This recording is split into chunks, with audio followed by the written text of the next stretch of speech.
Musa, good morning to you. Good morning to the both of you, and thank God it's Friday. Okay, President Bola Ahmed Tinubu has congratulated the Super Eagles on their emphatic 4-1 victory over Gabon in the FIFA World Cup qualifying Africa playoff match, describing the performance as a clear expression of the Nigerian character that rises, adapts, and prevails. In a statement signed by Bayo Nanuga, Special Advisor to the President on Media and Publicity, President Tinubu noted that the team played with courage, balance and precision, and reminded the country that football has always been one of Nigeria's most potent symbols of unity and shared pride. He stated that the victory adds fresh momentum to the national spirit and strengthens the collective resolve to secure a place at the World Cup. President Tinubu commended the players, the coaching staff, and the entire technical and administrative crew for their unwavering commitment to the national cause, adding that the dedication has brought the national team victory. President Bola Tinubu is again calling on Nigerians to collectively invoke the patriotic spirit towards consolidating the country's greatness and ensure protection of its sovereignty. It was at the presentation of research paper by participants of National Defense College, Course 33 in the State House. Your presentation and the findings delivered to me this afternoon will receive a diligent attention and a thorough review and critical path for implementation. It is a patriotic duty to look further into the horizon, to be determined and be resilient, to invoke our spirit that can achieve greatness.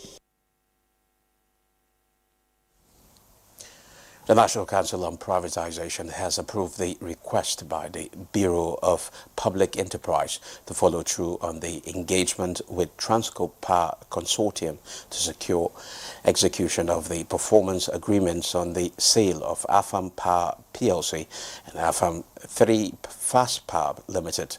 The approval followed a memo presented to the National Council on Privatization by Director General of BPE, Ayodeji Ariyo Bele, its third meeting presided by Vice President Kashim Shettima at the Presidential Villa. We must also confront one of the most persistent hurdles in our national reform journey, which is post-privatization integrity. It is essential that we create seamless structures and ironclad transaction documents that are meticulous, transparent, and legally sound. Our goal must be zero tolerance for ambiguities, because any deviation from clarity pulls us away from our true economic direction. Senate is in the process of repealing and reenacting the Nigeria's Armed Forces Act, part of which makes provision to prohibit enlistment of persons below 18 years in the military. This was during plenary on Thursday.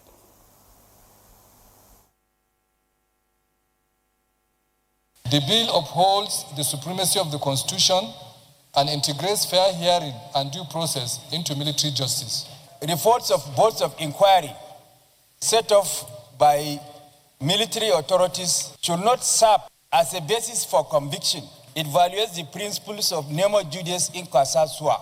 You cannot be a judge in your own cause. Get the military, let them be involved in enacting the law, so that we look at the authority of the CNC as well as the tradition of the military.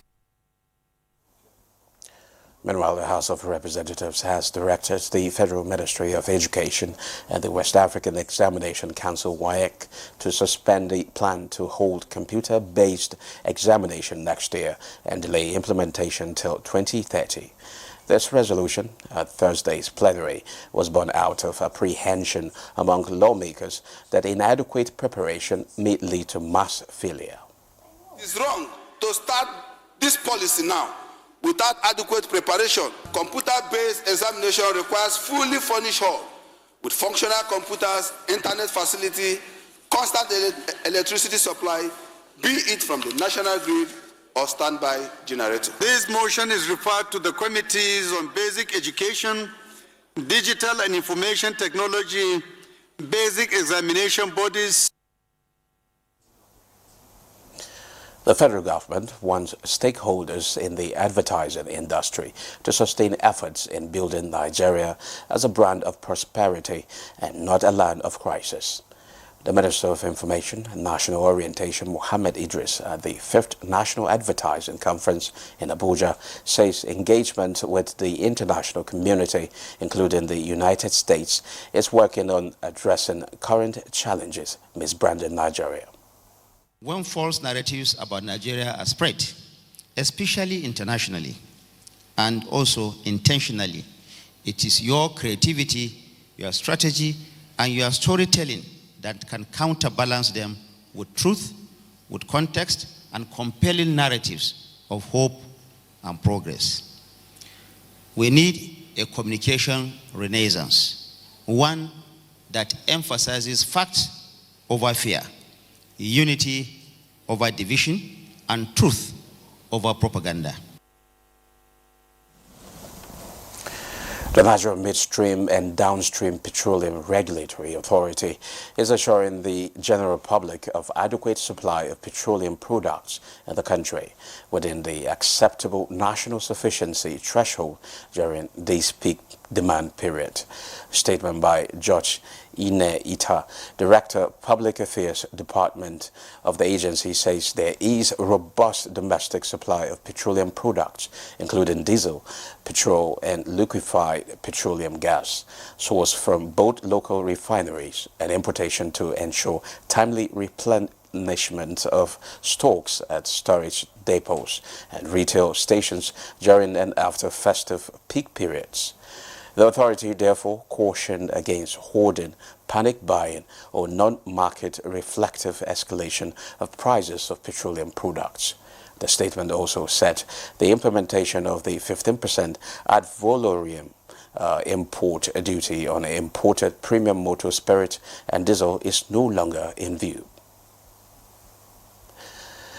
Those are the highlights of the news at this time. Good Morning Nigeria continues after the break.